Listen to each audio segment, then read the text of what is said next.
Does your game look like this? I've got a solution for you, buddy. Introducing the ultimate SCP secret laboratory frame rate boosting guide. Let us begin. Also, don't forget to subscribe if this helped you.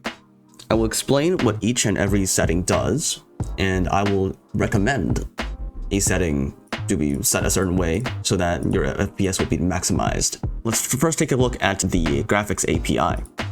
Right here we have default auto, DirectX 11, DirectX 12, OpenGL, and Vulkan. Now, if your computer supports Vulkan, you can try this out, but since for some graphics cards you can't run Vulkan applications. But Vulkan is generally considered faster. So if you can use Vulkan, use Vulkan. My GPU, however, cannot use Vulkan. Your screen resolution, usually you would have it at 1920 by 1080, but because I have a higher resolution one, I have set it to this, which is 2K. The window mode, usually you would go borderless window because you can alt tab, and I don't know if it improves your FPS, but I like to have it on borderless window. VSync, if you are having really heavy tearing issues, then you can turn this on, but if you're just trying to improve your FPS, make sure to keep this off. FPS limit, make sure to set a limit or else your computer's going to overheat, or it's going to use too much battery, or if you're playing on the laptop. So I recommend to having an FPS limit just over your screen hertz. I have a 100 hertz monitor.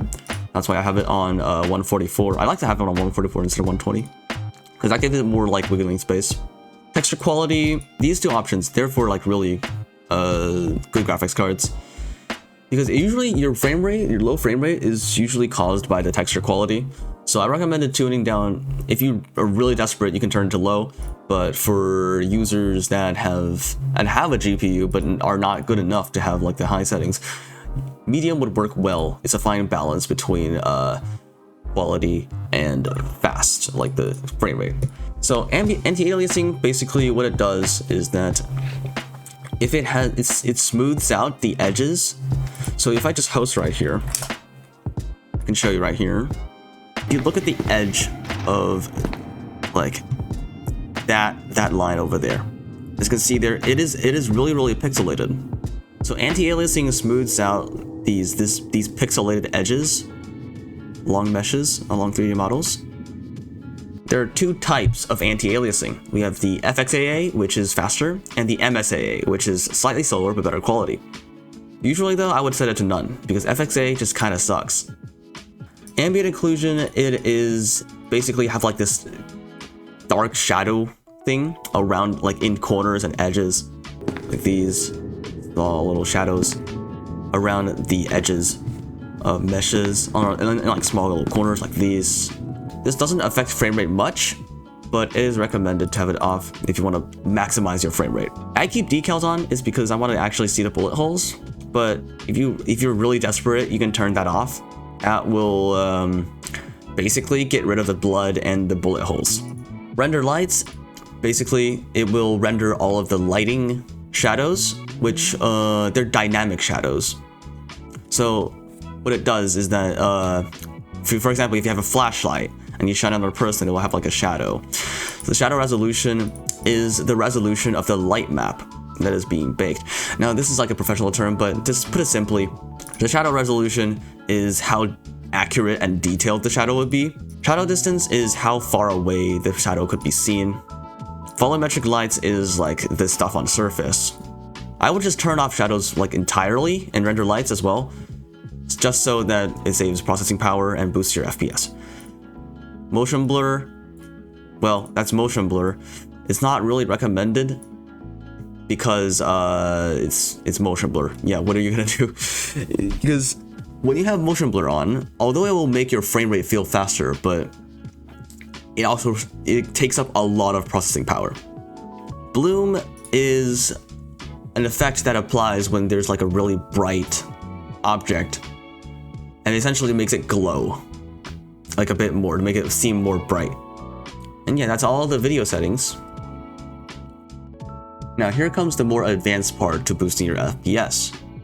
Now, first of all, if you have a higher hertz monitor, and you might have it and you don't know about it, but you can go to display settings, select your main display. I have 2 displays, that's why I have 2 of these here, but usually you do just see 1. And you want to go down, you want to select your display, and then you want to go down here, go to advanced display settings, and then check the refresh rate. And make sure to set it to the highest that it can be.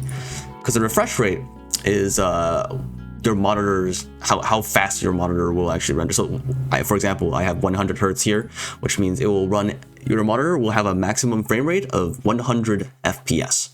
Usually it would be at 60, which is generally enough, but but if you want smoother gameplay, tune that up like by a lot. If you're playing on a laptop, however, higher frame rates will actually burn more power. So if you aren't plugged in, just stay at 60. If you are plugged in, however, go ham. Just go whatever. And second thing is that while SCP-SL is running, you want to hit Control, Shift, and Escape to open up Task Manager. And you will see this window. And so you would usually see, if it's the first time you're opening it up, you will see this. And you want to go down here to More Details and click that. And this will give you all of these processes that are currently running. And then you want to go to Details right here on top, and you want to find SCP Secret Laboratory. Right here, scpsl.exe. It is this one. You can see how many CPU cores it is using.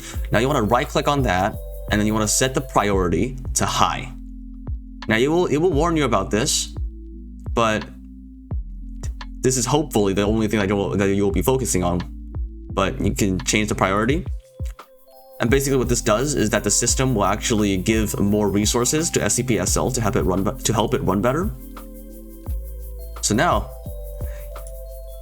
SCP-SL should be able to run more smoothly, which I can test out right now. Hosting. And it's much smoother than before. Although you guys can't know this because this video is recorded at 60 FPS, but it has increased in smoothness for me. And that marks the end of this video. Hope this had helped you in improving your SL experience. Also, check out this video on screen and make sure to subscribe. I'll see you next time.